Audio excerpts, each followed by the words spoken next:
You're listening to Guts and Grind with Siju and Sajin, making the real estate journey accessible to anyone.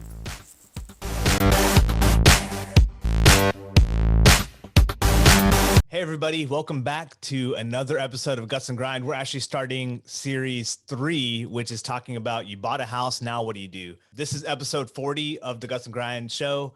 I am here with Siju Koshi. My name is Sajin Abraham. Thank you so much for joining us. Siju, how's life going, man? It is going, my man. Got my headphones on. I'm plugged in. Yeah. We're taping it episode 40. That's pretty exciting. It's an even number. For real. It's good stuff, man. You know, all good.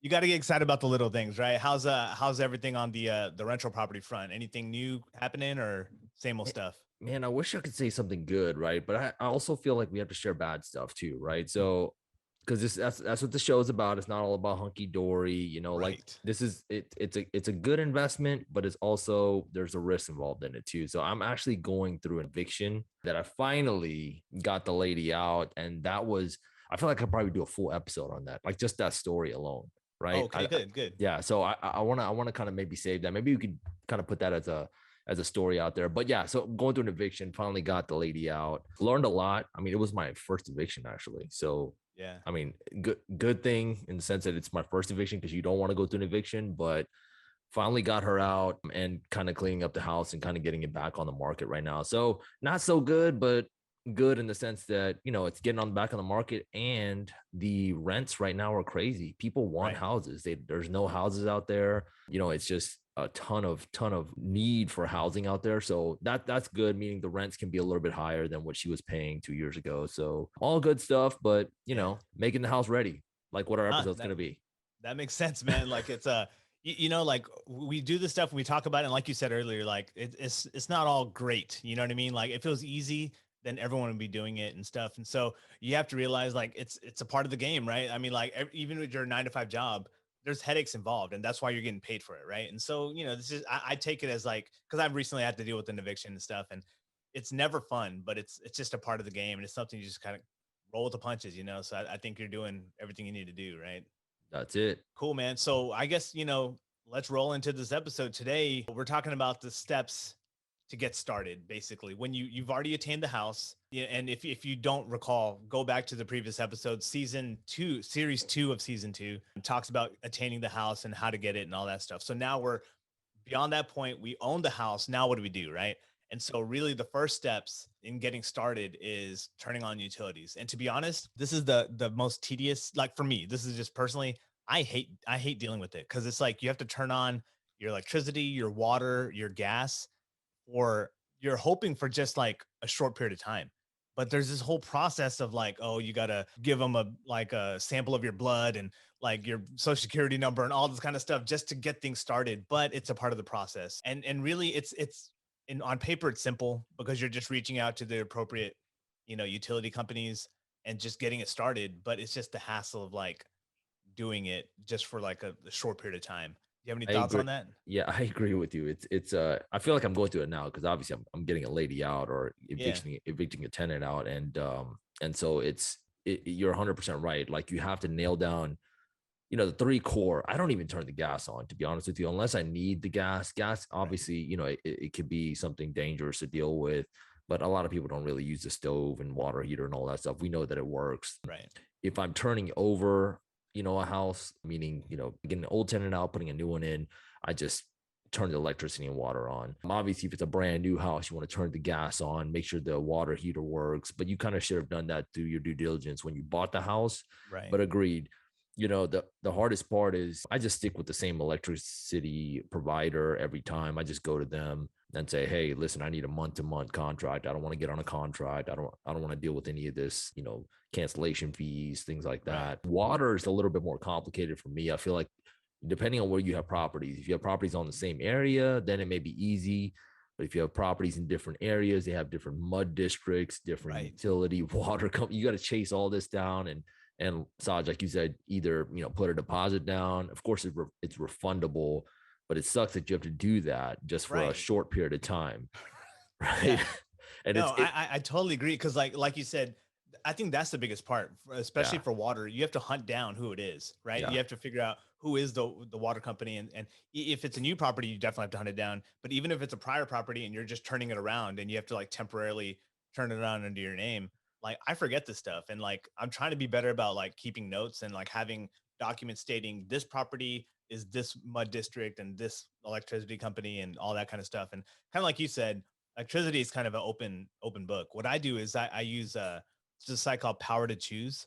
And Yeah. so I just kind of look for the cheapest rate with the least amount of, months that for a contract.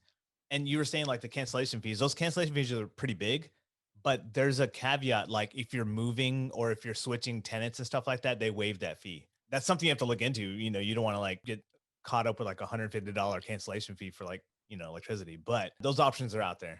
Here's my take on the electricity. So I did do that before, but I've also had the electricity company say that, hey, if it's not you moving out or moving in, you may not be able to cancel it.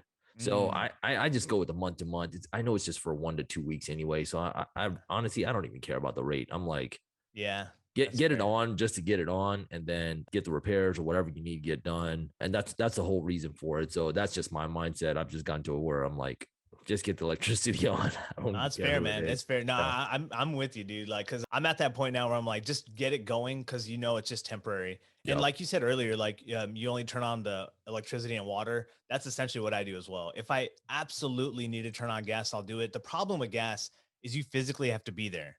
Yeah. Someone over 18 has to be at the property. So because they come out there, they turn on the gas, and they also go into the house and test everything as well to make sure that there's nothing leaking.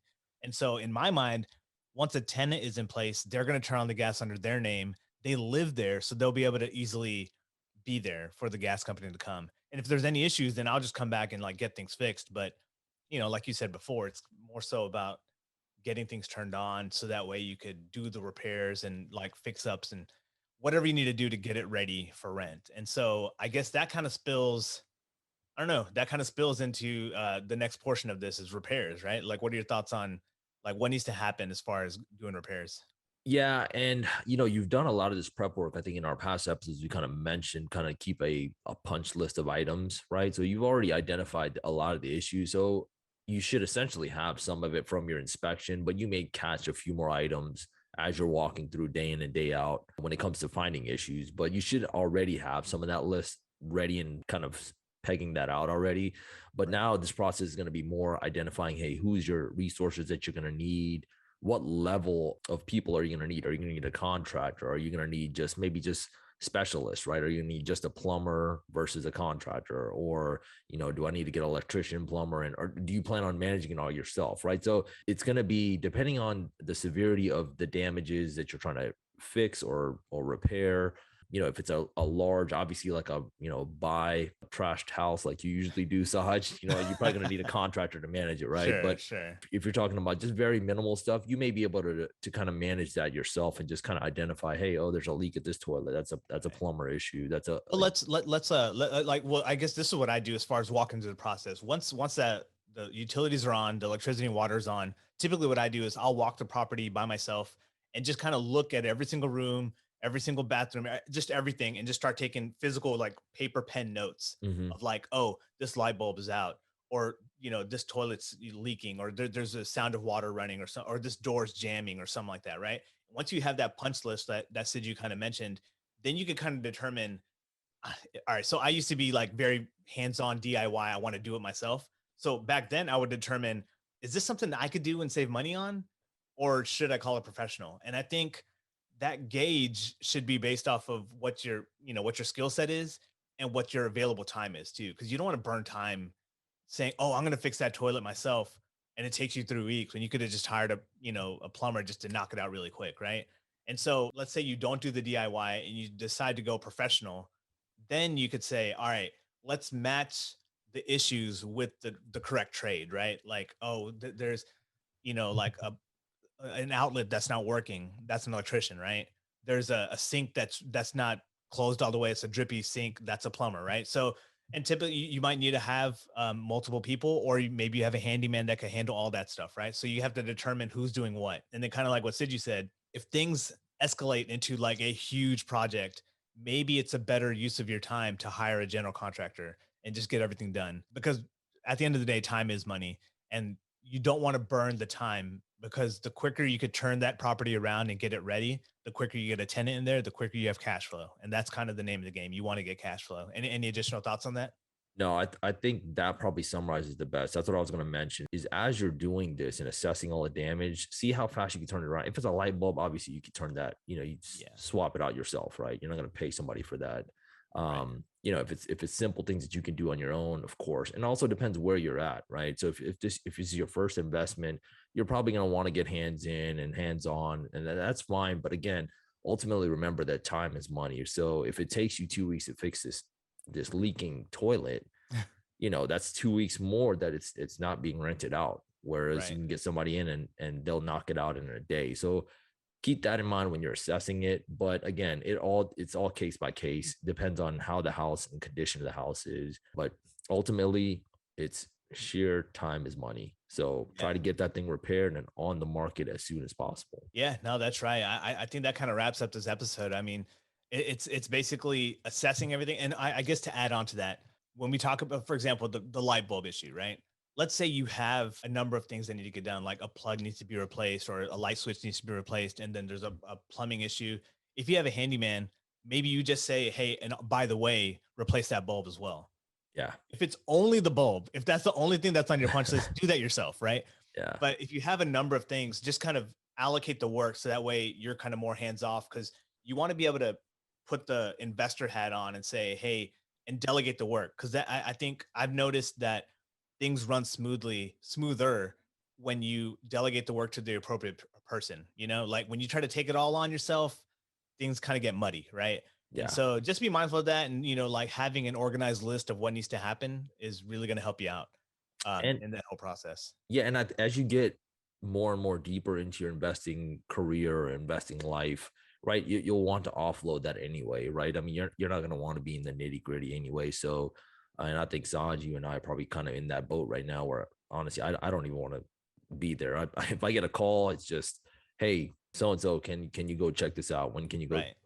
Take care of it. It's just, again, time is money. So, hopefully, you guys can grow into that, or you're probably already there, who knows, Yeah.